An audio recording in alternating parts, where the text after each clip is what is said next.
Wow. Lovely. Welcome to Attached Pass. My name is Ben. This is Beth.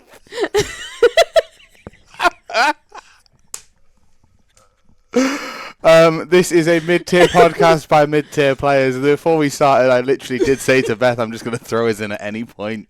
And I thought that burp was appropriate.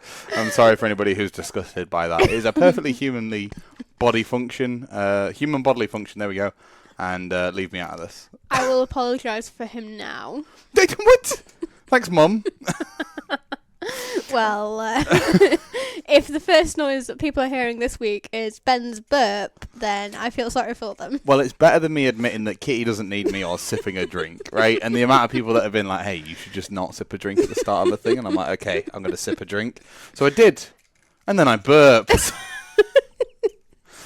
Anyway, welcome on in, everybody. Welcome to episode 4 of Attached Pass. As I said, I'll do that sort of pseudo intro again. I'm Ben. This is Beth. How you doing, Beth? Not too bad. How are you today, Ben? I'm very well, thank you. You'll notice that I'm the only one with a laptop if you're watching on YouTube today. That's because Beth doesn't need it because she is strong and can remember everything. I'm going to have to run through the breakdown of everything, aren't I? No, I know the breakdown. You know the breakdown? I know the breakdown. Oh, girl. Okay, go on then. Tell us what's happening today on the podcast. So today we're going to run down our review of a cup we went to on Saturday and how we got on there. Shocker, we didn't do great. Oh, wow. We're then going to move on to Hear Me Out, our little segment that we've decided to keep bringing back. People love it, okay? People absolutely love it. Why would we not keep bringing it back? Fair enough, but Hear Me Out puns get old very quick. Yeah, they do. And finally, we're going to have a conversation about God of War and some lessons that Ben learnt this weekend. Yes, so that's with us. Obviously, I'm going to Utrecht in the start of March. So yes. 2nd, 3rd of March, I'll be playing in Utrecht. And I'm just solidly playing God of War between now and then. Which is fair. You need to get as many reps in as you possibly can. Yep, I do. And also learn what the perfect 60 is for you to take. Yep. I think you learnt a few of those mistakes this weekend of what you wish you had. Mm-hmm. But you've learnt from them, and your 60 is probably going to change based off that. Yeah, I don't think it's going to be massive. I think there's like a 4 to 5 card pivot, but we'll talk about that more later on. I think we should... pretty much just kick it straight off and let's talk about our cup this weekend. So we went to Dice Cup over in Nottingham for their cup. Yep. There was 48 masters. 48 masters, which meant that top 16 got points. Yep. The spoiler alert: neither me nor Beth made top 16. Wah, wah, wah. But we did. I don't know. My performance over the day wasn't phenomenal, but also I won or drew most of my games. I literally only lost one. So my record, for anybody wondering, was 2-1-3. My record was 2-4. Okay. My deck did not deck this weekend. No. So again, I took Guardi, Kelso Priest. You took Arc Rayquaza, right? Arc Rayquaza was a 2-card difference. I think 2-card difference to top 30 list from Liverpool. Okay. Which I felt a few pivots was needed, but I'm now realising why one of those cards are not in there in the top 30 list, and it is going to be coming out. Okay, just what was that card? Super Rod. I thought a Super Rod would be beneficial for getting a sort of pivot if you have to ditch some of your VMAXs early, or you have to get rid of the Delphox, or the Heatran. Even if you lose the Heatran early, so you have that back in your deck to get back access to. What did you take out for it? Took out a Magma Basin. So you went down to 3. Went down to 3 basins. Yeah, okay. So the 4's really, really useful. The 4 is more, 4 is more key than I thought. I thought 3 you could get away with. Most decks are running 3 stadiums, or 2 stadiums and another bump. Like a VAC or a Worker or something like that. Yeah. That I thought, okay, well, since most other decks are running great at 3, I will try it at 3. Yep. I chose the wrong day to try it at 3. Yes. It ran a lot less consistent than when I have played it before and played it with 4. Mm-hmm. And, early in the day, it didn't hurt me too much. The deck was running really nicely early in the day. Yep. It was later in the day it decided to just not deck. Yeah, so it was 6 rounds, weren't we? 6 rounds. I got a bye for one of the rounds, so I went an 8. Yeah. We were hoping we were going to get paired up. We did, yeah. You said you just concede. I was like, oh, sure, I'll take a win. I said this was early in the day, not towards the end of the day. Yeah, no, this was early in the day. So 6 rounds, 48 masters. It was really good. Well ran. But I really do think one of the luxuries we have here at Sanctuary is we have all of the screens up on the walls. So when pairings go up, I coded a little bit of software to basically mean that it scrolls through all of the pairings, and it means that there are like 4 to 5 different screens throughout the building that have all the pairings on, so you can go and see them easily and instantly, rather than having to have them put on paper and on pillars. And the only bit of feedback is, if it's in the budget, it could be worth adding extra TVs or something like that. I know there's one for a timer at the back, but adding extra TVs up and about might be quite nice. Yeah, there was several points in the day where I was struggling to see a timer because it was either behind me or there was a pillar in the way blocking my view. Oh, was there more than one timer? No. There was just the one? Just the one. Yeah, okay, sure. And I think that's something that a lot of venues will be starting to move towards and things like that, you know. They recommend, obviously, Pokemon, like printing out the things and putting them up, and absolutely have a hard copy. We do every time we run one, but we only have one hard copy. Yeah, we always put a hard copy on one of the pillars. We did for our first cup not have them at the same number of screens as what we do now, so we did use hard copies then.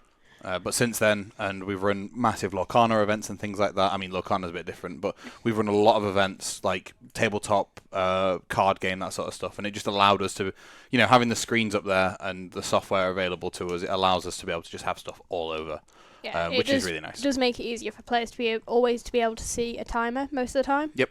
Unless one of the screens goes down and we're then having to say, just always refer to the front timer, that's the main timer. Yep.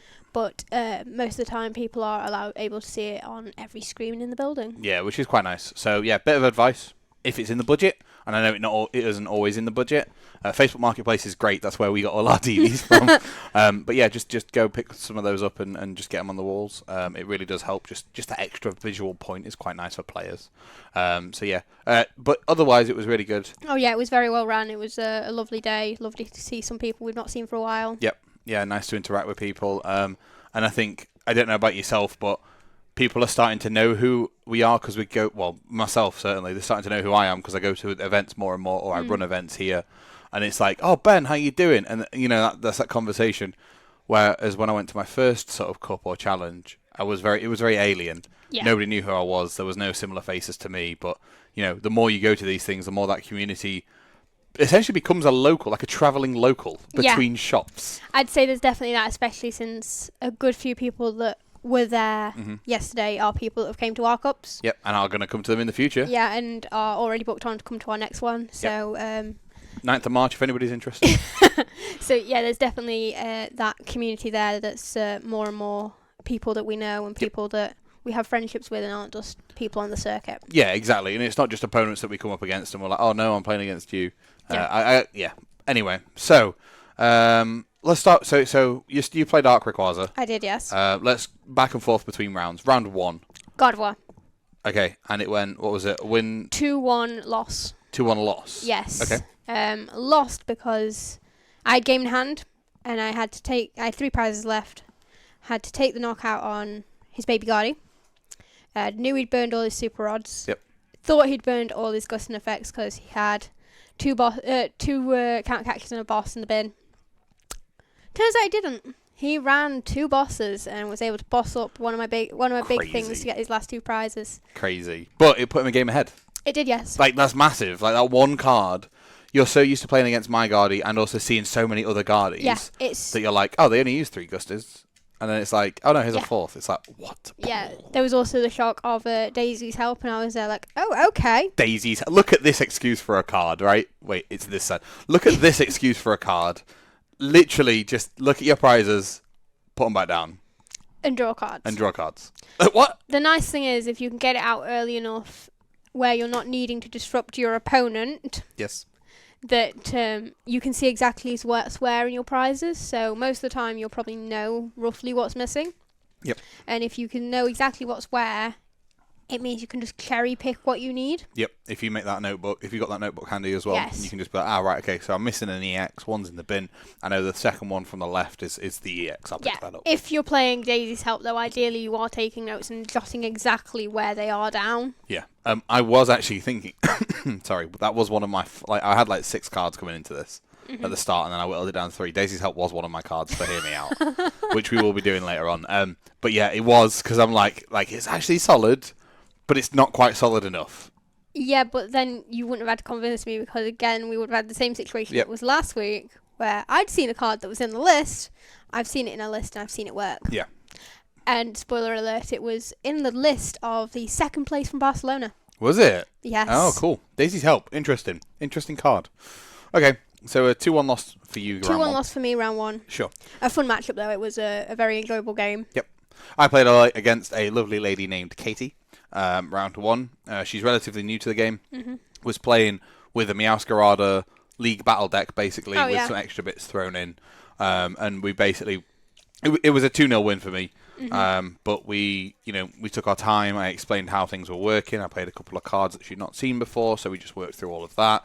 Things like Iono, she went to shuffle a hand in a deck, and I had to stop her. I was like, no, Katie, stop.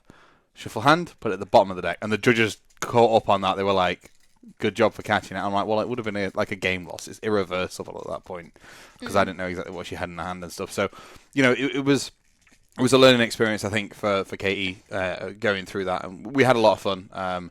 A good few laughs and things like that. So, yeah, I ended up taking that 2-0. Yep. It was pretty scary, to be fair. Meowscarada's not quite there, but it is very, very good. It is on the cusp, and I think after rotation it will be better than it is now. Yep.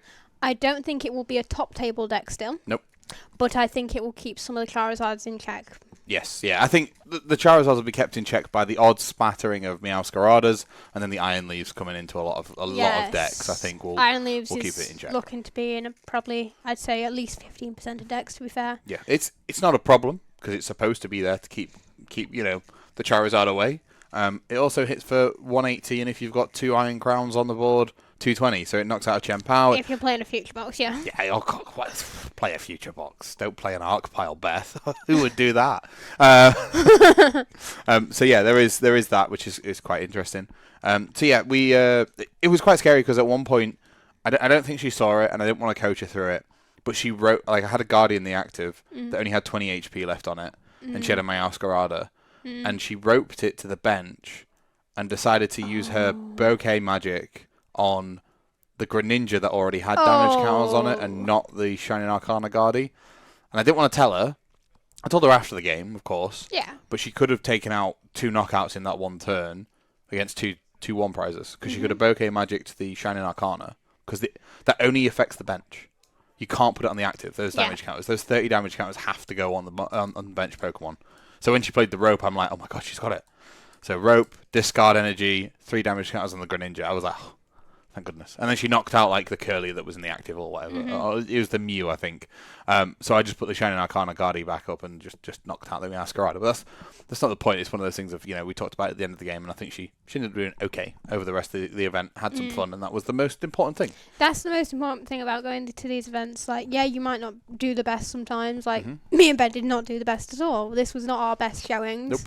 I definitely think maybe my deck selection was a bit off for the day.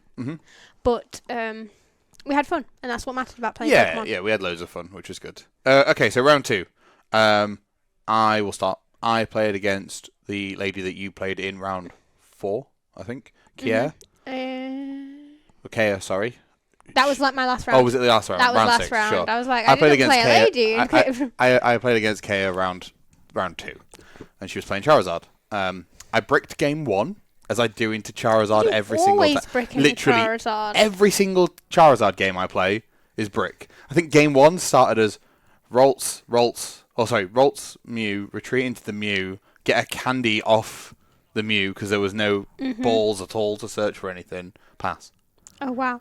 And thankfully Charizard doesn't attack turn 1, so I was like, okay, well, I've got time to recover. So I was able to build a bit of a board up after that. But, it was just ridiculous. Genuinely ridiculous how much I brick into Charizard. So bricked game 1, and then game 2, I managed to checkmate her. So I got her into a position where she had 2 prizes left. I had 2 prizes left. I had 4 prizes left. It was my turn. She had 2 Charizards set up. I had 2 Shining Arcana Guardis, and 2 Curlier left, or something like that. Yeah, because I Mirage Stepped, and I had an EX. So I accelerated everything I needed to the Shining Arcana with a reversal on it. and then I churroed up my benched Guardi EX. Oh, you're a big boy. Yep, so she didn't have a win con. But I had 2 Curlier, so it was fine. I could just literally evolve it the next turn and go again. And I had another reversal in hand. She'd already played Iono earlier in the game. So it was a case of, cool, I'll knock out this Charizard, take 2 prizes, we're both at 2. You have to take a 1 prizer, which then turns my reversal back on. Yep. So I put my Shining Arcana Guardi back up, evolved into the Curlier, accelerated everything, reversal, take it for the win, and then ended up a draw that game too. Yep. It's really fun to play against him. Yeah, my game 2 was... It was one of my most enjoyable matches of the day, to be fair. Okay. Against a lovely guy called Tiff. Very enjoyable. He was running Garchomp Lucario, which, as an Arc player, is not what you want to see. Interesting. You don't want to be seeing a Lucario, considering the weaknesses. And with Arc Rayquaza, you need a little bit of an Arceus. You need an Arceus to begin with to be able to start setting everything up. Yep. If you don't have the Arceus, you're not setting up, really. So he took my Arceus first game. I took game 1. Yep. Used my Delphox, which was a lovely bit of tech in that match. Was able to take out the last 2 prizes with it, so that was nice. And going forward, because he knew I played Delphox, he was benching his Manaphy, which, fair enough, is how it is. One of those games, Arceus, attach, pass. Oh no, we love to see it. and he'd gone first. Oh no, that's bad. That wasn't the first time. Second time. That was the first time that happened on that day. Third game, bit better. Was able to get a bit more of a game going, and it got down to whoever took the last 2 prizes. Okay. He got there first.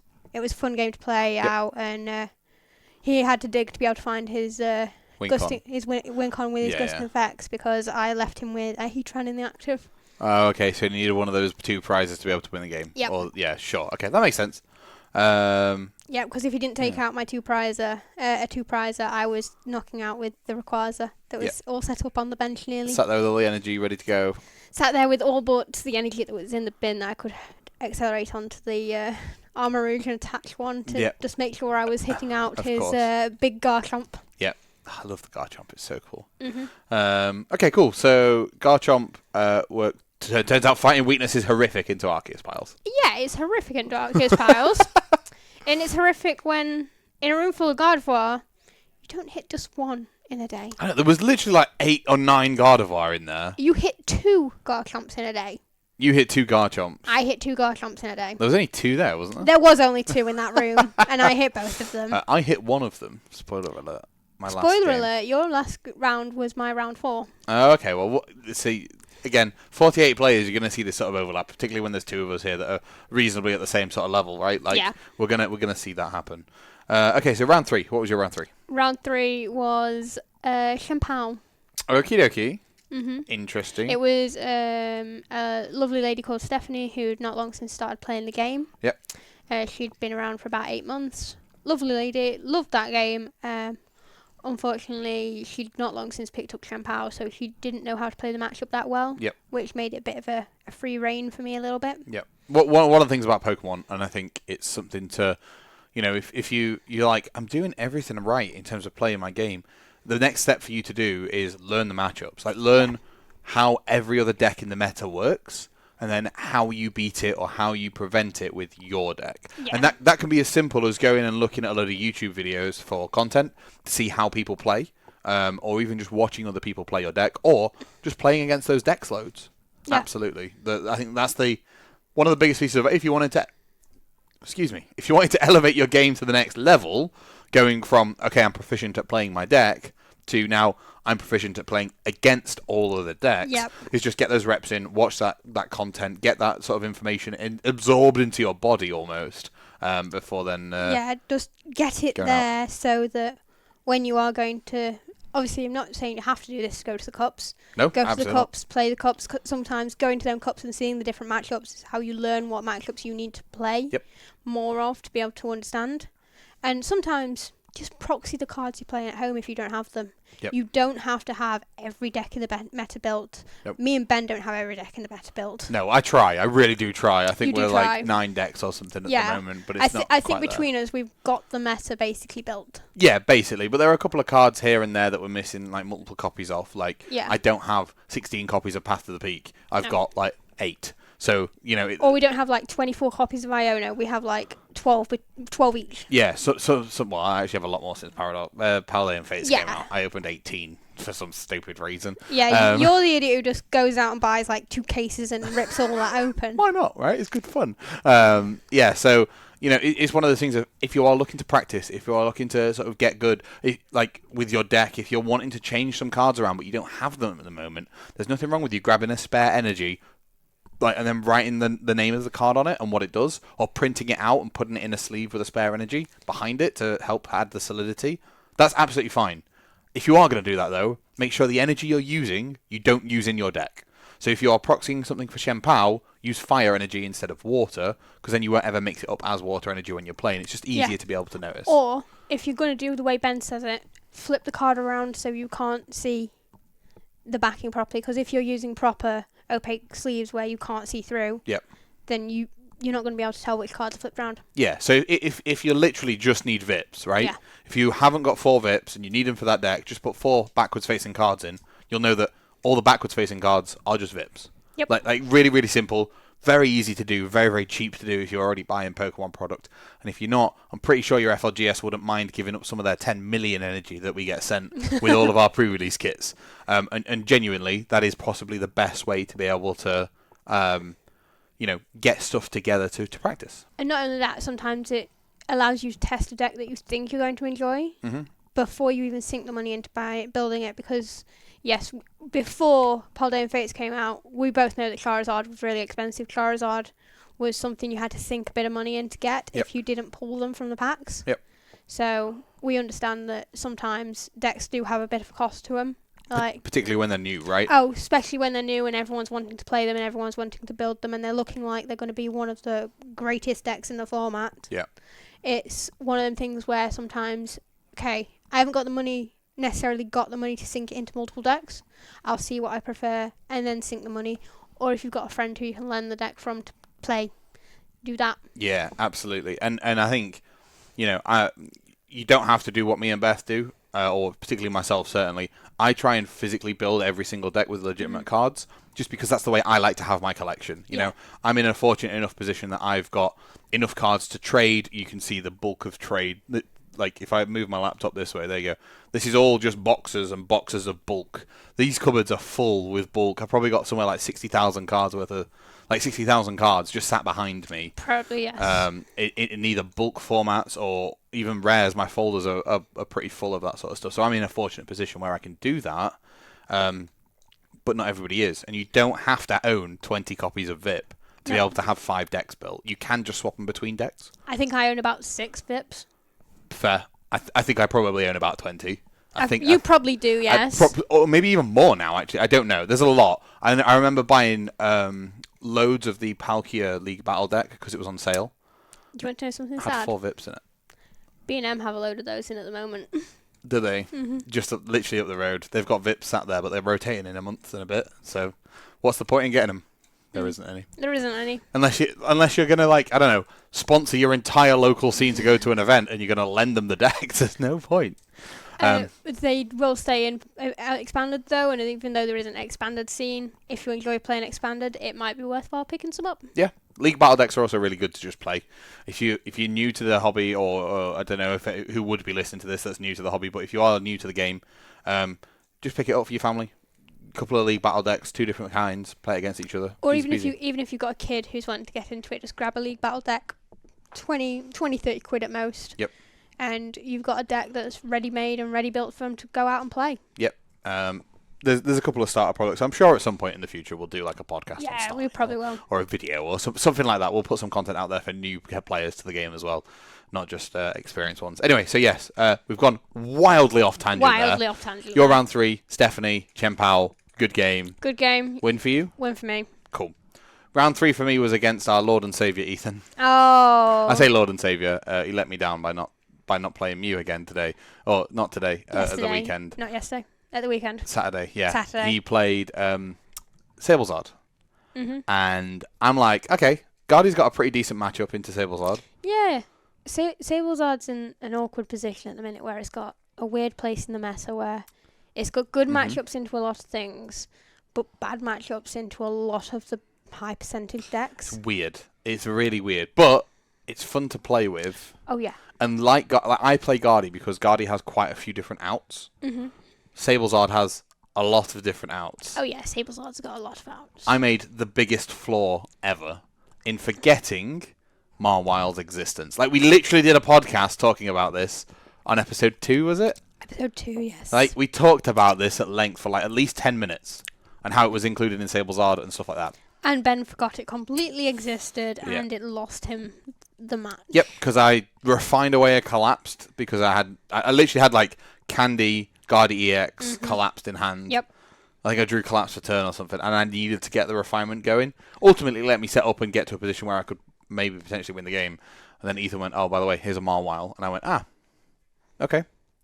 And then I couldn't remember. I was so tired, right? I couldn't remember if I'd put Palpad in or not to be able to recycle the Churro for this matchup specifically. You hadn't had And I hadn't. So I was cycling through my deck going, I'm pretty sure there's one in here. I know it's not in the prizes, I don't think. And I was just like, oh, no, cool, scoop, go next game. I was like, okay, so that's a game 1 loss for me. That's a shame. And then game 2, I again lost to Ethan. But I did this myself this time. I played around the Mawile. Mm-hmm. I never put myself in a position where the Mawile would have trapped me ever, which was good. I only had psychic Pokemon and attackers on the field. Yep. I was giving up next to nothing when I was trying to do stuff. But we ended up going down to, like, I think Ethan had 2 prizes left. I had 1 prize left. No, I had 2 prizes left. He had 2 prizes left. It was my turn. I had, like, a Guardy EX, a Shining Arcana, and a Screamtail, I think it was, that had some damage on it already. Yep. And a Jirachi. Yep. Was it Jirachi? I can't remember. There's something else on the bench. Anyway, stopping the Sable. I think it might have been the Jirachi. It could have been, yeah. No, it was Jirachi. And then I had a Teleportation Burst Rolls that I put on the battlefield. Because my idea was I could accelerate to it so it had the retreat cost ready to go. And the Jirachi had already had an energy put on it ready to retreat in case he gusted it up or something like that. Yep. Thinking, okay, well, he can't trap me forever. I've still, I've got everything I sort of need to be able to do stuff. And basically what he did was he bossed up the Teleportation Burst, which had no energy on it at this point, and used Sableye and put 6 damage counters on the Teleportation Burst and 6 on the Jirachi. Obviously, the Jirachi one's just Fizzle. Yep. But it did damage the Teleportation Burst Rolls. Which meant I couldn't accelerate to it from the bin, considering all my energy was already accelerated and I'd already used both rods, so I couldn't get it back into the deck. Yep. There was no way for me to retreat that out of the active. If there was, I'd have won that game. So if I hadn't have put that card down, if I hadn't have put that down, or if I would have accelerated an energy to it, we'd have been laughing. Yep. Like we'd have been absolutely fine. I'd have won that game because I would have just retreated out of the active because all the Curliers were in the bin. There was no way for me to evolve anything. No, you were. Or prized or something. I think I had a Mirage Step in the prizes or something. But there was no way for me to do anything. So I was like, okay, fair play. I did that to myself. Ethan capitalised. Made sense. Very good player. But I did very nearly take him to a draw in that game, which I'm happy with. Like, I completely forgot about Marwile game 1. That's fine. I write that off. That was just me. Yeah. Me being really bad, right? Like, just completely forgetting that existed. And game 2 was misplay. And game 2 was just a misplay. And I was happy with that. Like, I took him down to the wire, which is okay. Yeah, you didn't do bad. You didn't have a bad showing in that game. And I think even the conversation we had with Ethan afterwards, he said you played it really well, apart from not leaving yourself 1 energy. Yeah, and that's just reps, right? I haven't played Pokemon really in like a week and a bit or something. It's been a while since you've played a bit of Pokemon. Yeah, so it's because I've been busy doing other stuff. So, it's just one of those things of going, the more I play these games, the more I know to be able to make myself aware of leaving that energy there, making sure I've got a Churro, that sort of stuff. But we'll talk about the deck in a bit once we've finished our rundown. So my game 4 was against Tobias playing Miraidon. And Guardian to Miraidon's a really weird one. Guardian to Miraidon is a very weird one, and it's got like a 38% win rate, Guardian to Miraidon. It's a 38% win rate, and that is mainly because if they can get their Iron Hands off, you're basically done. Yeah. If they get the Iron Hands off, you absolutely have to counter it that turn and make sure they've not got EXP shares or anything up to be able to move stuff around. Mm-hmm. Like, you have to answer there and then. Yeah, you have to have an immediate answer to what they've got, and if they've got something else set up ready to go after that, you're kind of screwed and you're not getting it. Yeah, you have to be able to bounce things around. Yeah. Game 1, I left him an opening, which I shouldn't have done, and this is kind of why I want to take it out of the deck, but it shouldn't go out of the deck because it's really good, is a Zacian. My brain completely... I was focused on the Iron Hands because he was powering it up. Yep. And I completely forgot that Raikou one-shots a Zacian if both benches are full. Yep. And I overbenched. Mm-hmm. And I didn't collapse or anything. I just overbenched and put down my Zacian. Yep. And then, like, Roar of the Sword at it or whatever. And he ended up gusting it up and taking 2 prizes early on before his Iron Hands was ready. Mm-hmm. And then was able to just Iron Hands me after that. If I hadn't put the Zacian down, I'd have won that game. Because I would have literally just... I only had like 1 prize left because I ended up having to kill the Flaffy early with the Scream Tail or something like that. I had 1 prize left to take, he had 2. And it was just that Zacian being there that absolutely ruined me because, like, the way the pace was going, it was my fault, completely my fault. Again, I just shouldn't have benched it. And then game 2, I won because I just didn't bench it. Yeah. One of the experiences I had from this entire cup was game 1 always sucked for me because my brain wasn't focused in on what we were doing. Yeah. Game 2, I then did exactly what I was supposed to do when I was supposed to. And sort of proved to myself I know exactly how to play this matchup. Why did it just take me that long to get here? Yeah. So, but it was a good game. It ended up being a draw. I think a big issue is that because you've gone so long without playing Pokemon for, like, having that week's break, nearly 2-week break, it meant that you'd forgot some of the matchups. Yep, my brain's not been there. Yeah, you've not been thinking about it and dialed into some of the matchups. And even though you know the matchups, you needed that one game to, like, be like, what am I doing? I know this matchup. Yeah, it's literally just wake up, let's go.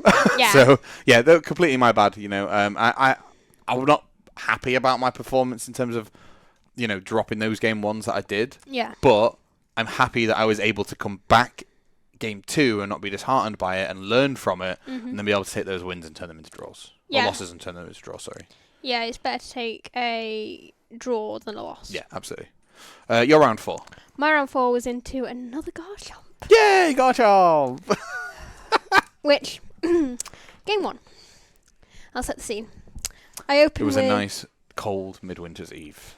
Okay, Candles were fluttering in the windows. Okay, Ben, off topic. I'm not setting the scene like that. Oh, okay, sorry. Okay, yeah, you set the scene how you want. I'm going to shut up over here. There is an Arceus in the active.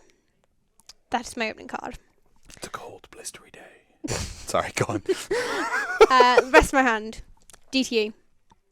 No other Pokemon apart from an Armarouge. No search. Top deck. Fire energy. Attack pass. Yeah. This was me going second. Oh, that's like your round 2 then. It was the exact same thing that happened round 2. So who'd have thunk it? He got his Lucario up. Used his Aurora ability. Got his energy there. And KO. Go game 2. Game 2. I managed to claw it back. Took game 2. So, and then game 3. It was an awkward one again. I obviously, if you've always got to start with your Arceus, but I was able to make it so that I didn't have to have it in the active. Oh, so you couldn't take the knockout on it? You couldn't take the early knockout without a gust. It was instead of my Heatran. Oh, yeah, I remember looking over and being like, oh, that's fine, sure. Yeah, I had my Heatran in the active. And I was like, great. So I've got to now use my Starbirth to find a switch and a Magma Basin because I had my Armarouge set up and I needed to be able to accelerate the energy on everything. Accelerate the energy just so I could then get my Rayquaza set up.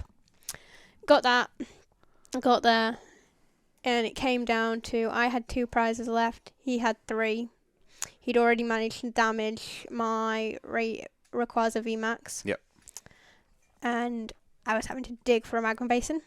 If I found the magma basin, I had knockout. Yep. If I didn't find the magma basin, which, spoiler alert, I didn't, he had knockout. Because he'd already done 16 damage, 160 damage. Yeah, he'd already done all the work, and he just needed to finish it off. Yeah. Sure. So it was a stalemate between if I could find the piece that I needed to win the game. And unfortunately, you couldn't. Unfortunately, I couldn't. Didn't. I had all the energy there, ready to accelerate up, but not the one that needed to take game. Oh, well. Oh, well. We live and we learn. And we move on to round 5. Yeah, round 5. Go on. I got a bye, so I went and ate some Taco Bell. Yeah, well, you got Taco Bell. I got Taco Bell. And you didn't bring me a cheesy roll-up. Oh. Well, so sad. your game went to time in round 5. Yeah, well, I'm playing Guardy. It goes to time most of the time. Exactly, that's what I mean. When would have you had time to shove a cheesy roll up down your throat? Right, so round 5, I played against Charizard. Wonderful gentleman by the name William. He's come to our cups before. Mm-hmm. He's very, very good at the game, and he's super nice. Genuinely, best game I think that I had yesterday. Not yesterday, Saturday. The weekend. Yeah, the weekend. I'm tired, okay? Leave me alone. The best game that I had at the weekend during the Cup was against William. Good fun. We had a good laugh between us. We were constantly wishing each other good luck on everything. You know, good banter back and forth. If I could have streamed that game, I would have, because it was just an incredible... it sounds a bit, I guess I'm tooting my own horn, but it was an incredible display of how sporting you can be between each other while still trying to win the game. It was really, really good. Very enjoyable. But, as usual, it was Charizard I was playing against. So, game 1, what do? You bricked! We bricked! Yay! Literally, I might just get a job in construction if I keep going like this. Are you going to do what Seb did to Leo? Yeah, I'm just going to, I'm going to quit and go build houses. Honestly, brick game 1 was real bad. Will played it really well and just dominated on that, which makes sense. So, you're living in Brick City. Yep. And then game 2, I put him in a checkmate situation. Ooh. Where, very similar to, pretty much the same as I played round 2 against Kier. Yeah. I did the same thing in round 5 against Will. And I had the Gardevoirs in place. He had 3 prizes left this time. I only had 2. So I didn't get rid of the EX because there was no point. Yeah, there's no point at that point. I didn't want to cheer it back up because there was no energy on it or anything. It was like, if I can bait you into killing this EX, I just return knockout with my Shining Arcana anyway. Mm-hmm. And if not, I have a second Shining Arcana ready to just power up everything the exact same as I did before. So I learnt to do that checkmate again. Yep. I tried to set it all up game 1. However, I couldn't simply because the pieces weren't there for me. I wasn't in a position to be able to do that. And that made it very, very awkward and very, very difficult for me to try and play that game. That ended up as a draw in time. Yep. I think there was like 3 minutes left and we both just looked at each other and went, I can't be bothered to try and set up. And he's like, yep, neither can I. We're this late in the day. Let's just call it a draw. Yep. So we just called it a draw there. And, I guess some of my locals might be thinking, that's a bit hypocritical because I always encourage my locals to set up even if there's only 3 minutes left. Yes, but when you're at the record that we were on Saturday... And it's round 5. When there isn't a top cut or points on the line, there's no point trying, really. In a normal weekly league, I will always encourage everybody to do it. 1, because you get that experience of either maybe potentially having to come out of that. 2, because you might have to play a lot quicker, which changes how you play your deck and things like that. And it's just good experience for you guys at home to be able to play. You also probably would have done it if you were on the bubble of top 16 or in top 16 to try and keep your points or have your run to top 8 if you had that on the cards. Oh, absolutely. If I was 3 and a loss at this point, I'd have absolutely done that. Because 4 wins gets you into top cut in 48 players. Saturday's Cup, everyone who was on 4-2 were guaranteed in. Yes. So it was a case of, if I was at that point and I was 3 and 1, I'd 100% set up, even though Guardy is probably slightly more prone to bricking than Zard, and both of them take 2 turns to set up anyway. Yeah. I wouldn't have minded. I'd have just gone with it. I'd have just said, look, I'm going to set up, I'm going to play, let's go, let's do it. Yeah. And unfortunately, unfortunately, my record wasn't great at that time, so I just didn't do that, and Will and both me and him, we'd had our enjoyment out of our games at that point. Neither of us mattered if we were going to win. There was no way we were making top cut. maybe a chance at making top 16 if we'd won out the next 2 games. You would have had to win out, though. We didn't see the point, and for that little amount of points, I wasn't bothered because I'm not making Worlds this year. I don't really mind. My Worlds run begins next year, and I am genuinely going to try and get. I might not go to Worlds, but I'm going to try and qualify for it. I won't have the time to be able to make a Worlds run next year, unfortunately. No, you won't. I will. Before I'm 30, because I'm 29 this year. So you basically got 1 season to do it before you're 30. Yeah. That's the plan. Unless I just win at Utrecht, and then it doesn't matter. I'll get the invite, sure. I'm not going to Honolulu, but I was going to say, have you got the money to go to Honolulu? I could find it. I could sell enough stuff in here to be able to afford to go to Honolulu. In fact, to be fair, the magic binders that I've got, I could probably sell one of the magic binders and pay for my entire trip to Honolulu. Oh, God. I could sell the Lorcana and go to Honolulu with it. I probably could. I don't know with how much I've heard it's costing. The problem is... You'd have to do the most awkward route for that amount Yeah, but of I don't money. mind. I'd go on different mini holidays. That's fine. I just book a month off work and do it. It's okay. From what I've heard, it's the cheapest route. I don't know if there's many mini holidays in that route. It doesn't matter. It'd be great. We'll love it. London to Columbus to Dallas to Honolulu. Yeah, I've got friends all over the United States. You've got friends in Dallas and Yes. Columbus. Yes, I literally do. Wow. I have friends in nearly every state. I had a very weird childhood growing up on the internet. Okay, it's not as bad as it sounds. It was the 90s. What? I was born in the 90s. It was the noughties, sure. I know, I was taking the mick about your age. Thanks, Beth. I met one of my best friends on the internet, I'll have you know, and she lives in America. Lovely. But what I meant is more that I was taking the mick out of your age considering you're older than me.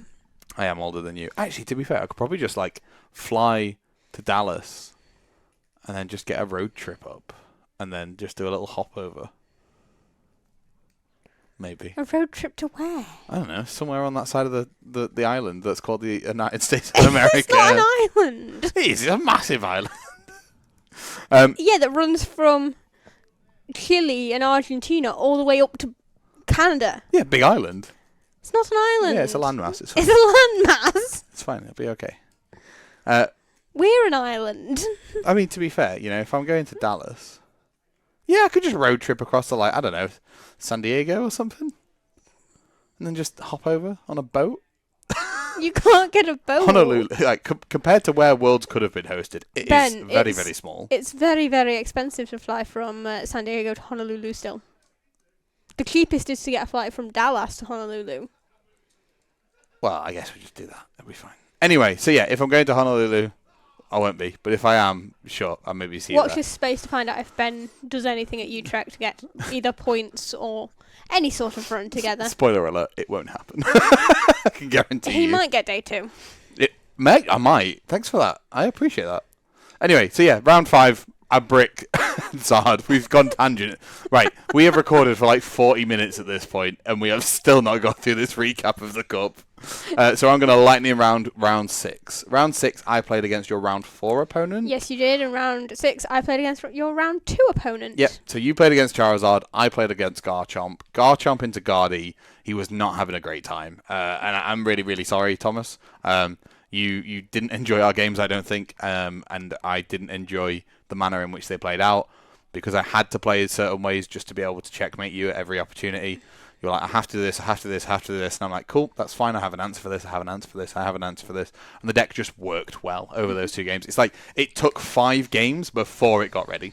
Yeah, well, my round 6, while I didn't win it, was still fun games to play, and it was very sportsmanlike and very enjoyable in that manner that we both just was there like, we're just going to play this one out for fun because we knew neither of us were getting points. We knew neither of us were in a position to be doing anything with that day. We were just wanting to see what happened for the rest of it, just to try and have some sort of fun for the rest of it. Yeah, I mean, round 4, before round 4, I could have dropped, right? Yeah. After round 4, I could have dropped. I drew it. I wasn't ever going to get points. I wasn't ever going to get top 8. And realistically, I was going with the hopes of potentially being able to make some kind of top cut-ish if I was good enough. I clearly wasn't on Saturday. So I could have, but I decided, no, I'm going to play it out because I'm going to have some fun games against some fun people. And I'm really, really glad I did. Yeah. I learned a lot. I had a lot of fun. Yeah, no, I agree. I definitely learnt a lot, had a lot of fun. Had some of the best matchups I've had for a while in Pokemon, I'd say. Yep. Like, it's a lot of fun. It's a lot of fun playing against people you don't play against normally. Yep. Well, I'm not saying that there's nothing wrong with our locals. Nope. Some of the games just get a bit stale sometimes because you know exactly what that person is going to play and you can predict exactly how the match is going to go. Yep. And 99% of the time they do. Yeah, and that's just the way it is. That's just how it happens. And that's just how it happens. So going to cups and being able to play against different people is a laugh, and it was nice to not get paired against you. Yeah, I'm sad we didn't. I would have loved to have lost to you gracefully. It would have been a fun game to play, but it's glad that we could just go to a cup for once and not get paired up against each other. Yeah, which is quite nice. So that was our rundown for the weekend, all for the Saturday of the Cup at Dice Cup. Thank you very much again for everybody who was hosting there and judging and stuff like that. I really appreciate it. I had a good time. I learned a lot about my deck, and yeah, I think that's quite a lengthy discussion we've just had about a cup. We have, but I'd say with some of the things that happened, it was needed. Yeah, exactly. All right, should we go into our second section? Come on. Right, we've had a small change to hear me out. Instead of us both doing two, because last week's episode was an hour and 40 minutes long. Yes, it was. We're not doing that again.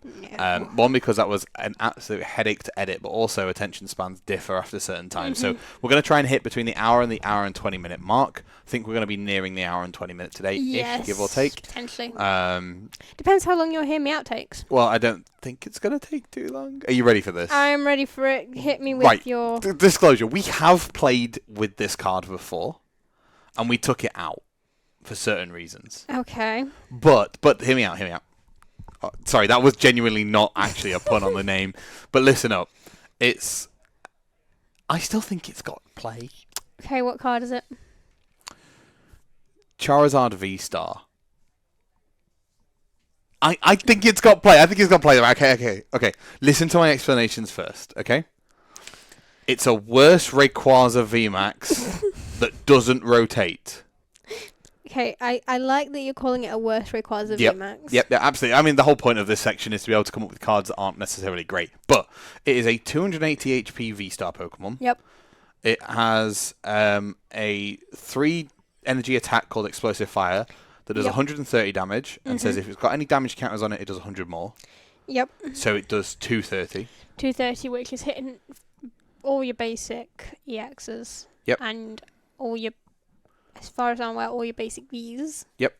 All Vs, all EXs, all basic EXs, all basic Vs, all single prize Pokemon, obviously. Yeah, but we don't really need to say that. On a 280 body. It's pretty decent. It's a V-Star body, right? Like, it's not an EX, a stage 2 EX, but it's also only a V-Star, so you only have to evolve it once. Yeah, you only have to evolve it once. The big thing about this card is its V-Star power. Okay. 4 energy, 3 fire, 1 normal, Star Blaze, 320 damage, discard 2 energy from this Pokemon. It's a lot worse than Rayquaza VMAX. But it hits for 320. Add a cheeky Vitality, it's 330. It knocks everything out in format. Except the 340s. But that's beside the point. Wouldn't you just go for a maximum band at that point? You absolutely could put a maximum band and hit for 370. Speaking of which, maximum band on this would be 280 on EXs, which hits all stage 1 EXs. You've not said no. I've not said no because I'm trying to think what deck you would put it in. You do. It's like you put it in an arc pile. You'd put it in an arc pile, which you're there saying don't play an arc pile. Absolutely. so you sacrifice Starbirth, right? So what we're learning, guys, is Ben saying don't play Arceus for Starbirth, which is the whole reason you play Arceus. Yeah, you play it for Starblaze. The only one you potentially won't use it in, and it's a post-rotation deck, so it wouldn't matter, is when you're pairing it with Goodra. Mm-hmm. I'm not going to go into any more details than that. But it gives you a second opportunity to do some form of damage. It gives you a second opportunity, but... If you throw in some other Pokemon Go Charizards that double your fire energy as well, 2 energy, it does 320 damage. Yeah, but then you're just needing too many cards at that point. No, but you're building a deck around it. It's the same with the Lilligant V-Star that we were talking about. Right? It's the same sort of logic. You build a deck around this V and this V-Star. The way that I see it working, if it's going to work at all, is you literally just take out the Rainbow Rayquazas and put in Charizards. Oh no. You have to change quite a little bit. That's what I mean. Is why I don't think it would be good. And to be fair, the V's not awful. The V isn't awful. There's worse Vs out there. It's got Incinerate, Yes. which does 3 energy, 90 damage. Before you do any damage, discard all tools. Mhm. So, if you're taking a last-minute knockout on something, get rid of that tool, that box of disaster, or that, ancient booster capsule. Which, to make that work, is why I think it would need to be paired with the Armarouge. Or you could pair it with the Armarouge, absolutely. But you could also pair it with the Charizard on top of that, the Pogo Charizard. Because then every one of those energy you're moving, you're technically moving 2. Yeah, but you're needing a lot more pieces than you do the Armarouge. Yes, but you could also put the Charizard EX in on top of everything else. And then all of a sudden, Arceus is gone. You're not running Arceus anymore. You're running a Charmander Charizard pile with Armarouge for flavour. That's where I say no. No, but it could. Ben, we've already tried it and took it out once. It's tanky for a V as well. It's 220 for a V. That's about standard. 180 to 200. I say 200 standard. I guess that's dead average, right, between those two numbers. 200's dead average. You see a lot more that see play at 220. Yeah, but I think it's fine, The only one that doesn't hit, the only two that doesn't hit that rule is Mew VMAX, Mew V, and Drapion. And Genesect. And Genesect. That's 210. There's got to be a lot more 210 HP Pokemon out there. I can only think that see play, Drapion and Genesect. Oh yeah, there's not that many Vs that see play, to be fair. But yeah, the V-Star just hit for 320 is massive. Absolutely massive. So basically, we're taking out the Forest Seal Stone that helps you set up your Charizard and your Pidgeot in the same turn. Yeah, or you've been off Pidgeot. You don't need that. You don't need the Pidgeot. No, you just run 4 research. I think Drain Bidoof's a bit more.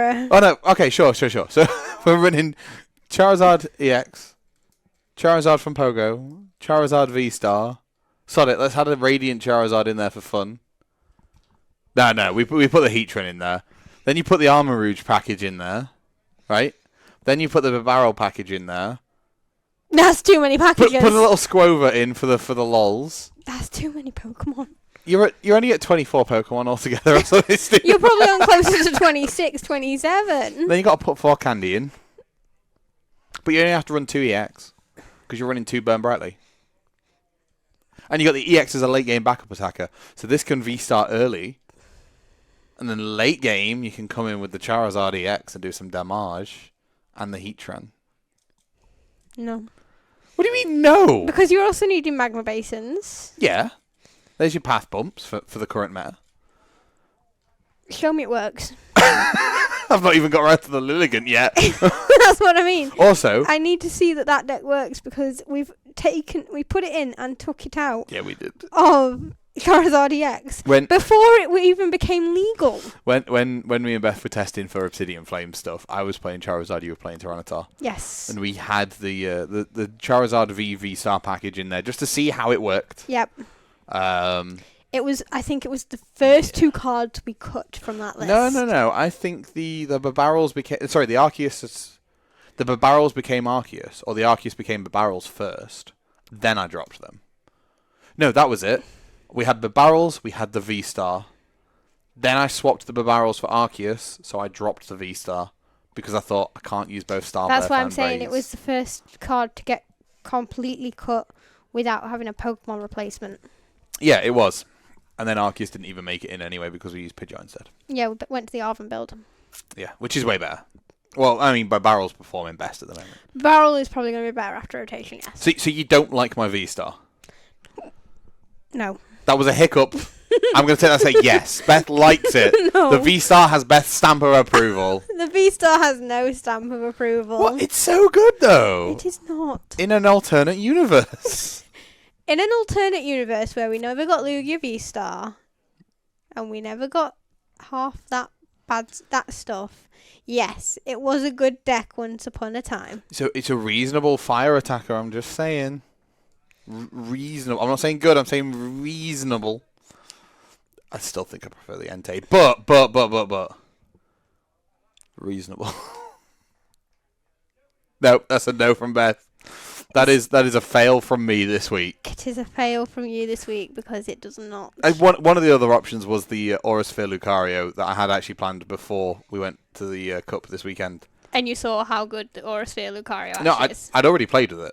To be fair, I already had the Garchomp built. I'd already played with it in different decks, but what I'm saying is that No, I had it built. I helped Cascade, one of our locals, build the actual deck as well already before months ago. Yeah. And then I thought, you played it twice this weekend. I don't want to give you PTSD trying to persuade you it's a good card. Because I don't think it needs any... I think it is a good card. I played it in Tyranitar. Did you? Yeah. Did you? Yeah. I don't remember. Maybe I was asleep during that session. It was one of the initial builds that we had where we was using energy switches.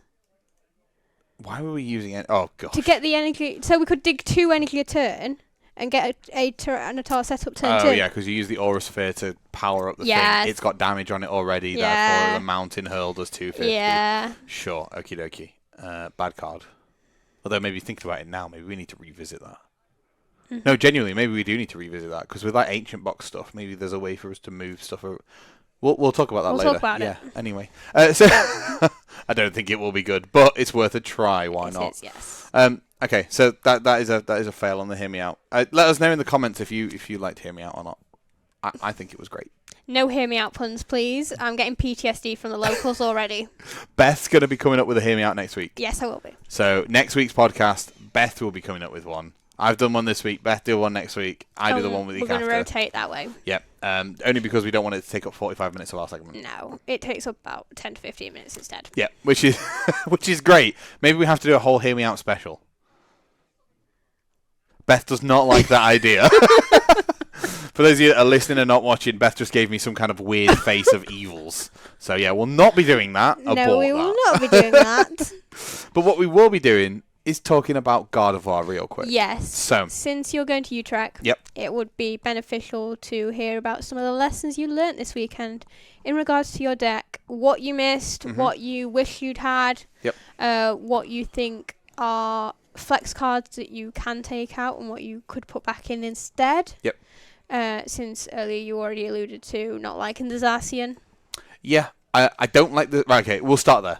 We'll start straight there. We'll start with the Pokemon. Yep. First things first, though, I swapped out our Memory Skip Rolts. You did? They became the Teleportation Burst ones. What did you think? Fine. No, indifferent. Like, I couldn't really care less. They both got the one Retreat. I don't really care about them. So I never, ever have used Memory Skip. So what you're saying to me is you didn't miss having this. You preferred having the... Well, there was no difference. Yeah. For me, logically, there was never a point in that tournament that we played that there was ever any difference. Yeah. However, I can see it in like a Sableye thing if I've not got my Jirachi set up and they've got a Devo play scheduled and I've like candied onto this. They could put 60 on this and 60 somewhere else, then Devo and kill this, whereas they need to put 70 on this if it was TP Burst. So I think the Teleportation Burst ones are staying anyway.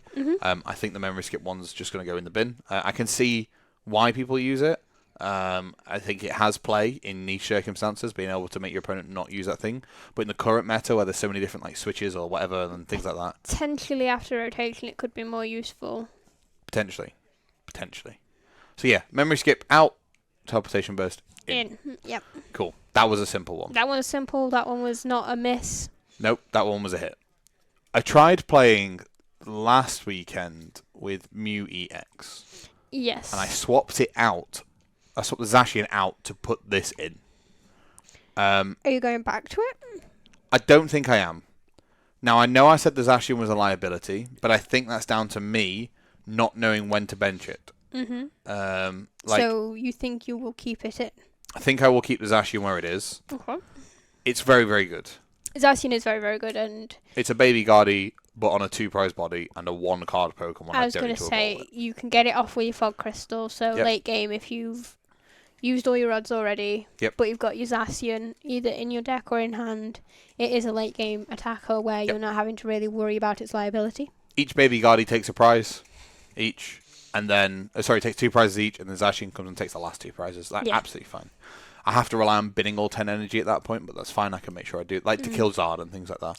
Well, not necessarily binning it all, just having access to it all. Yes. Well, it will have to be binned or 9 bind plus 1 attach Yeah. if I've got no Shining Arcana. Yeah. But if I have Shining Arcana, I might as well just put the reversal on it because it's so much easier to be able to do. Yeah. No, Shining Arcana is easier than the Zacian because you have access to... You need access to fewer psychic energy. Yeah. The Mew EX is really nice into Zard, like, because you're most likely putting the Zard player down to 1 prize anyway. Yeah. The Mew EX you can just pocket pull out, only have to accelerate 3 energy onto it. Maybe if they Ionoed you before, you can play some cards and then all of a sudden you can restart and get a couple more to refine away or whatever. Mm-hmm. But in the Zard matchup, if they've only got 1 prize left, it one-shots the Zard in the front, which is really, really nice at the moment until they put Cape on it. And then it becomes horrific. Yeah, but I've not seen a Zard list playing Hero's Cape. No, they're all playing Maximum Belt. Maximum Belt or Prime Catcher is what the split's been this weekend. Yeah, the majority is Maximum Belt though. Yeah. Just for the mirrors, which makes sense, right? Like it's yeah, it's when huge. it's the highest as high percentages as it's seeing at the moment in Japan, Maximum Belt is the go-to option. I think. Yep. As the meta develops over there, we will be seeing more Prime Capture versions, and I think that's the big shock that people have seen is that the most used ace spec at the moment has been Maximum Belt because of the Zard mirrors. Yeah, and that's it. It's just because of that mirror match. But until, we get like the Iron Leaves coming into play and people find their exact things to be able to, gatekeep the Zard a little bit and stuff like that, I think we're going to keep seeing that. And that might change. Might absolutely change. Like, it's weird because if you put Cape on a Zard, it makes it 430. Where it makes it so much more difficult for Goldengo or Chien-Pao to knock out. The Iron Leaves has to make sure it's got multiple Iron Crowns on board so it can knock it out. Yep. And it's just a bit awkward for maths, but obviously I can see it being a more used card going forward. Yep. And I think that's when this will have less value, even though we haven't seen God of War as much in Japan. Yeah. Well, I was also thinking about the Mew. Realistically, what else does it do? Like, nothing. Sure, I can Lightning Rondo with it. Mm-hmm. I can amp you very much if I set it up properly. Yep. I can not do a lot. Like, there isn't a massive amount of stuff that it can do outside of the Zard. Yeah. And I didn't feel like teching for the Zard because I think the deck's teched enough for Zard anyway. Like, it just hits those numbers. Guardy's got a good matchup into Zard as enough as it is. It doesn't need teching for. So, Mew EX stays out. Zacian, I think, stays in. Yep, no, I can agree for that. One thing that I massively missed, and because I played with it quite a lot when I was in Liverpool, and maybe it's my play style, is the Luxurious Cape. Yeah, but I think with the number of God of Wars that are playing Luxurious Cape, even though there is some that don't play without it, and there's some that play with it, it's all down to individual play style of how they play, and I think your play style needs the Cape. Doesn't necessarily have to be Cape, it could be Charm, if I don't want to give up that second prize. Yeah, it could be Charm. I don't think there's anything wrong with Charm. No, there's nothing wrong with Charm. Charm's a nice piece of tech, I think. The only thing is, Charm doesn't apply to the Shining Arcana Guardies, but I can put Luxurious Cape on the Shining Arcana Guardie. Yes, you can. So if for whatever reason I don't have access to a reversal, I can Cape the Arcana, accelerate the energy to the Arcana, and then not have to worry about knocking it. Like, I can't knock itself out. I've got plenty of space to be able to put that energy on it. Well, you can't knock itself out anyways because the ability doesn't let you do it, yeah. But what I'm saying is, like, this lets me actually be able to, or even into like a cram, right? Mm-hmm. Like, I can accelerate to the Guardie, put this on, and not get knocked out by the cram in return. Yeah, true. It's a bit of a weird one, and if for whatever reason my Guardie survives, I can Chiro it back up or something like that. Yes, you can. To be able to make space and not lose those 2 prizes. There's loads of different ways I can do it. I think the Cape possibly looks at trying to find its way back in and trying to find its space in the deck again, because I really enjoyed it. Yeah. And I think, it allowed me to, particularly against like Mew and stuff like that, I could just be like, cool, Screamtail, accelerate everything onto the Screamtail. It's now got 180 damage counters, 360 on the bench, snipe gone. Yeah. Charizard, when they try and put a 1-prizer up, it goes, cool, 360 on the bench, dead. Mm-hmm. And it's pretty simple to do it. So I'm like, I think Cape has to try and find its way in. But what are we dropping for Cape? What do you think are your flex spots? I didn't use research once this weekend. Which is fair. Every hand that I had it in, I'd rather use the worker that I had in my hand. Not to get rid of the stadium, because I wanted to draw more cards but not get rid of anything in my hand. I would have much preferred that research to have been a Judge or a 5th Iono or a Roxanne or anything but that research. Yeah. Now, I know the research is in there for those games that you need that, that you've got a bad hand. Nothing you can do with it ever. You research it all the way, draw 7, go again. But for me, personally, so you found nothing from it. You were getting into it too late, really. Yeah, absolutely. Because it's a one-off, right? I'm not guaranteed it early enough to be able to ramp into anything. No, and I think it's nice as a one-off. It's better as a one-off than I prefer it as a one-off than a 4-off, what it used to be. Yep. But if you're getting it at the wrong time, where you need everything in your hand as either your refinement fodder, because you don't want to get rid of your refinement fodder too much. Nope. Because then you're having to get rid of the important pieces on refinement, which bit you once. Yep. And that allows you to see more cards, so that can mean that you've got different plays. Yep. Whereas if you get rid of it all with research, it doesn't mean that you're going to have everything you need to build together your plays that you need. And then getting back access to those 6 other cards, 4 other cards, 3 other cards, whatever you got rid of with research, depending what it is, can be quite difficult. Yeah. Like one of my hands was research double rod. Oh yeah, you don't want to be researching I'm not researching there. No. So I refined it away and then drew into Iono. And I was like, oh, okay, cool. I can use Iono. Yeah. But I never wanted to use the research when I had it. Yeah. And I know that decks have found real good success with the research. Yeah, there is decks that have found cool. amazing success with the research. And the research at the right time is great in Guardy. Yep. Like, when you ran 4 of and you were opening with it, it was great. Yep. It was I researched this hand away because I can get back access to everything that I've got in that hand. Yep. But later in the game, when you've burnt some resources, you've not got as much available to you, then you don't want to always be researching because you might be getting rid of a important one of in that matchup. Yeah, it's very, very difficult. I think the cape for our testing will go back in over the research. Yep. I'm going to swap supporter for tool because my supporter line at the moment is 4 Iono, 1 worker, 1 churro, 1 boss, 1 research. There's 8 of them. So I'm going to drop down to 7. Yeah, no, that sounds reasonable to me. I think another thing that you need to put back in that you've told me is Palpad. Yes. So we've never actually tested with Palpad. No, I did. You did, personally. You didn't. I never tested with it. For the Sable's Odd matchups that use things like Morwile, and for that access to that extra gusting option with another boss going back into the deck. Yep. The amount of times at the Cup I was cycling through my entire deck and drawing every single card, guaranteeing I'm able to get that boss, is huge. Yeah. So trying to find space for that Palpad is something I'm going to do. I don't know where it sits. We will find space for it. We absolutely will. But I am struggling to sort of see where it's going to sit. I thought about dropping the energy count down to 9. I think keeping it at 10 is where you need to be. Unless you're dropping the Zacian. 10 gives me that. Well, you don't need 10 for the Zacian. You only need 9. 9 still puts you at 330. Yeah. But you have to have not prized anything. And that extra 1 gives you that sort of prize buffer. Yeah, that's what I mean. Which is quite nice. You don't have the prize buffer of the potential that there is 1 or 2 in there. Yes, you're most likely going to draw into 1 before you want to be using Zacian. Yep. But the potential that there's already 1 in there. Yep. If you need to use 9 energy early. Yep. And you've not got access to it, you're a bit screwed. So dropping down to 9. The energy is going to stay where it is. Yeah. It's one of the potential flex. It's like the last possible spot I would want to flex, but it is potentially one of them. Realistically, I'd have liked to have just gone, cool, research out, Palpad in. Yeah. But I might try it like that and not include cape. Yeah. But I think my play style just works well with cape. Yeah. I think the way that I like to use my Screamtail and the way that I like to, do all that sort of stuff works really, really well with cape. Yeah. And I think I've missed having that. The Palpad, as I say, to be able to either recycle that Iono back in that I need, or the boss, or the worker, or whatever, is kind of key.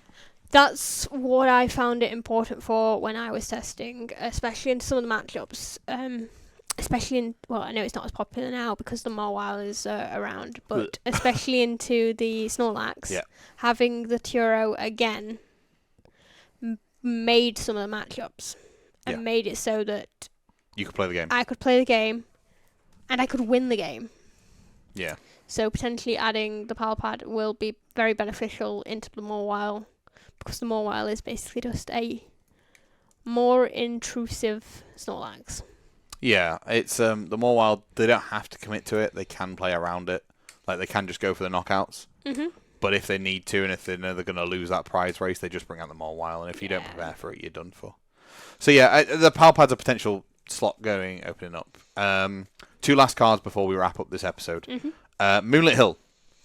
I've seen play and I've seen people play it. The only thing is I could potentially swap the vacuum that I've got in here for it. However, I love the vacuum to shut down the Miraidon EXPs, to shut down the Ancient Boost captures if I don't quite get there with the maths that I need, to get rid of a Box of Disaster. It also gets rid of all stadiums that I could possibly want, seal stones that are unspent. I was going to say getting rid of the tools makes vacuum more beneficial, I think, over a Moonlit Hill. Yep. Moonlit Hill is nice. It's a lovely stadium card that they've printed. I just think we've got too late into the meta. The only reason I think it could be good, so I don't play the Cresselia. No, you don't. Like, I straight up just don't play the Cresselia. And that could be something that people are like, oh, you should play the Cresselia. I just don't enjoy it. I don't get along with it. No. The amount of time you told me, take your Cresselia out was stupid. But I liked the Cresselia. See, I don't. Again, different play styles. You know, Cresselia is one of those flex spots with the Jirachi, right? Like, it's an alternate attacker. You don't put your Jirachi in, you put the Cresselia in instead. And you both run Screamtail and Cresselia. I just can't. My brain, I need that Jirachi. That little safety net against Sableye is lovely. So, you know, Moonlit Hill is good in my version if I don't use that Cresselia. Like, it's nice to be able to heal those bits. It makes the Sablezard matchup a bit more easy in terms of, or any Lost Box a bit easier because I can just heal a little bit more. It means you've got the acceleration and space, basically. Yeah, it also does let me discard an energy too. Yeah. Which is kind of nice, but realistically, at the rate I was playing this weekend, I was only ever left with 1 energy that I hadn't already, or 2 energy that I hadn't got in the bin, so I'd only ever be able to use it once or twice at most. So it's why it's a bit teetering. I'm probably going to play with it to see what it's like. Yeah, I'd say test with it. Test into the decks what you're unsure on. Yep. See how much I miss the vacuum. That's the big one. I think the decision on whether Moonlit Hill is going to make or break the list, or like make it into the list or not, depends on how much I miss vacuum, not how well Moonlit Hill does. Yeah, I think one of the big things you need to play into is Mew. Yep. And Miraidon. Yep.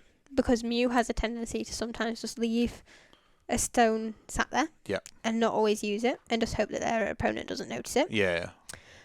Because they're just trying to get through their deck as quick as they can. It's got the Box of Disaster. It's got the Box of Disaster as well. And then also for the Miraidon with the XP shares. Yeah. So I think those are the matchups to test with that over the vacuum. Yep. And I think once you've tested those, you can see how you feel for having no vacuum. My prediction is I want the vacuum. I predict you'll want the vacuum, but they're the matchups where the vacuum matters most. I mean, vacuum is my favourite card in format. I've told you how much I love vacuum. I love vacuum. Like, I absolutely love Lost Vacuum. I think it's great. We counted at one point. Ben has 38 vacuums. I think I have more now. And he probably... Yeah, I was just about to say, and this was about... Before Liverpool, about just before Christmas time, we did this count. I just love Lost Vacuum. I think it's a really good card. I think he needs to go to Trident and buy out their vacuum. Yeah, so I like Lost Vacuums. So yeah, Moonlit Hill, Lost Vacuum, that's the toss up there. And then we've talked about this before, but the Buddy Catch Gallade. Yep. I think it's really cool. I think it's really, really good after rotation. I think that we've both agreed on that. I think trying to find space for it currently, unless you are playing the toolbox version of Guardy now, which is the Drifloons plus the Bravery Charms and stuff like that. Which I don't think there is that many people running that yet. There isn't, but I think that's where it sees play. Yeah, that is where this becomes like one of the best cards in format. Yeah, because you just find Arven every turn. And then you can find your Buddy Poffins or your Bravery Charm off that one thing. Yeah. Buddy Poffin in for a Drifloon or a Nest Ball or whatever. Drifloon plus Bravery Charm straight away off that one card. You can also use it to find your Gustin effects, your bosses, your Ionos, and other bits to disrupt. It's really I was good. just about to say it also matters for your disruption late game. Yeah, it genuinely is very, very good. And I still think its attack is very, very good. I think for a one prize of doing 160, it's knocking out pretty much every other one prizer that's relevant in the format currently. I think there will be meta-relevant ones that it won't knock out unless you can get rid of their tool. Yep, but that's why you have the vacuum. Yeah. Vacuum, get rid of tool. This hit. This is where we see Ben's post-rotation deck have 4 vacuums. If my deck can have 4 vacuums, I'll be happy.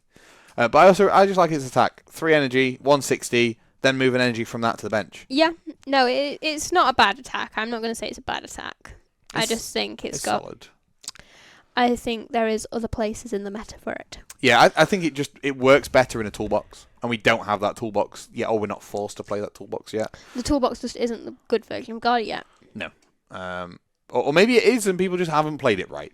Like, genuinely, that like I appreciate that there is so much playtesting of everything going on that somebody's clearly played this lots in the toolbox version. And it's clearly, like, for them, it's not. It gelled. But I don't think the Pokemon meta and meta decks are solved in any way. Oh, no, there is definite wiggle room. There's definitely changes that need solidifying in some of the lists, and some lists that if they were solved before they lost the pieces that make them the deck what they are, it could be the BDIF that we haven't seen yet. Yeah, and I genuinely think that there's quite a few cards in the pool available for us to use, and I think that just because one person's had a good run with it and said this is bad doesn't actually mean it's bad. No. It's just that not enough people have seen it and put their spin on it. Like Zard going for a Barrel over the Pidgeot is something that people tested from the start. Yeah. People started to lean towards the Pidgeot because they were like, oh, I can just find any card I want. Then, the more people played with the Barrel, the more consistent they found it was to be able to dig you out of that Iono late game and that sort of stuff. And then all of a sudden, that becomes more popular. But that's just because people play it more. Yeah, I think it's also because the meta shifts and you haven't got the path disruption there. Yeah. That prevents you from always being guaranteed to have everything you need. Yeah, you're right. I think what I am going to do is I am going to try box Guardi before, like with Drifloons, before Utrecht, just to see how it works. As long as you know your rotation, the pre-rotation build, then Oh no, I'm building pre-rotation, obviously. Yeah, but I mean, I know at one point you were looking towards rotation with your box Drifloon until you decided to go to Utrecht. Yep. And then Utrecht just completely threw a sign in the works. But no, I will be trying it just to see. I've got the bits for it, just to see how it works. It's things like it goes up to 4 fog crystals. Yeah. And it loses, like, I don't use Vips. Yeah. It goes 4 level, 4 fog, 4 ultra. I was going to say 4 ultra. And then it starts using Arvans and things like, and that's a build I want to try, just because I think the deck's got legs. Doesn't mean it does or it doesn't, and I know a lot of people out there are going to be haters of it, and that's fine. But it'd be interesting to see how it goes. It will be very interesting to see how it goes and what it can do. So I definitely think it's got legs to test. Yep. Whether it's what we see as the best version is a different thing. I don't think it will be. I don't think it will be. I think you will be taking this version of Guardi that you've been playing since before Liverpool. Yep. With a few changes. But you never know. I could be like, oh my god, this build's cracked. I gel with it perfectly. Yeah. Like, you never know. Next week when this week, when we're testing, by the time this podcast's out, we might have already tested it and gone, this is really good. We just don't know. Yeah, we don't know. And I know Ben's biggest matchup that he needs to test is Zard, because it seems that he always bricks into it. Yeah, so this will be tested in Zard. I actually think the Drifloon plays better into Zard because it's more consistent hitting 330. We'll wait and see. You need a lot less pieces to make it work. We'll wait and see. We'll give it a test. Yeah, but we'll see what happens. So yeah, basically there are a couple cards that I'm changing out and swapping, things that I missed. So I'm going to try and find room for that pal pad. Swapping out, that Chiro's incredible. I'm going to keep that in there. Chiro's just too good. I think with how much more WoW there could be at Utrecht, because there's long enough between Utrecht and when it got brought back into the meta at Knoxville for it to have been cemented into some lists. Yeah, Sablezard's going to be rife, I think, so I need to make sure I'm testing into that again. I don't think just Sablezard. I think basically anything that is losing a lot of pieces is going to be rife. So Inteleon's horrific. Your Mew, Inteleon HQ, I think Kyogre Box is coming back big time. Which, the Moonlit Hill doesn't turn the Inteleon to a free win, but it makes it down from, I think the Guardi's win rate into Inteleon's 25%. Yeah, it's I low. think that one copy of Moonlit Hill brings it back to like 40%. I think it does. I think it increases its So odds a lot more. maybe I need to put that. It's really difficult, and it's just that meta call, right? We'll test it. We'll see what happens. Yeah, it's just making that meta call and going from Yeah, it is. It's making the meta call and deciding what you think is going to be big on the day. Yeah. I do think there will be a lot of decks that we're seeing one last hurrah of. Mew's going to come out Rife. Maybe I just play Moon. Moon. No, I've genuinely wanted to play Moon before it rotates, but I actually think it's maybe a good call. Anyway, so yeah, they're the changes for Guardy. Yep. That was our recap of our cup, and that was a hear me out that Beth decided to reject. Sad times. You know exactly why I rejected that. Hear me out. I think you're wrong, and the chat will back me up. Anyway, the chat will back you up any day of the week. Of course, the comments love me. No, I'm joking. Speaking of commenting, this is our last video before the release of the booster bundles this Friday. So I need you guys to comment on this video and like this video, and we will post on our Twitter, which is or our X, which is at JustAttachPass. We'll comment, post on there for the winner of those two booster bundles, and we'll get those shipped out to you when they come in on the 23rd. And if you haven't already, go back and watch or like and comment Paldean Fates. It's got to have that word in it, Paldean Fates, on episode 2 and episode 3. And if you also do it on this one, you get 3 entries in total. 3 entries. Who wouldn't want 3 entries? I know. Free to enter as well. So yeah, get your entries in, and we'll put a winner up on Thursday, which is going to be exciting. Yep. Just remember to like and comment. Yes. No like, no light, as Paddy McGuinness would say. No likey, no lighty. Yeah. Oh, no likey, no booster bundles. Is our bad version. Anyway, that will round out our podcast for today. That will round out this week's, yeah. Yeah, which is kind of cool. Thank you very much for joining me this week again, Beth. Thank you for having me again, Ben. It's been absolutely awesome to have you as a co-host, as it always is. That sounds like I'm culling you off after this episode. I'm not. Yeah, guys, if you don't see me again, you know why. No. So yeah, I'm Ben. This is Beth. We've been Attach Pass. Thanks for listening, and we'll see you next Wednesday. See you next week, guys. Maybe I do get rid of you. Oh, wow.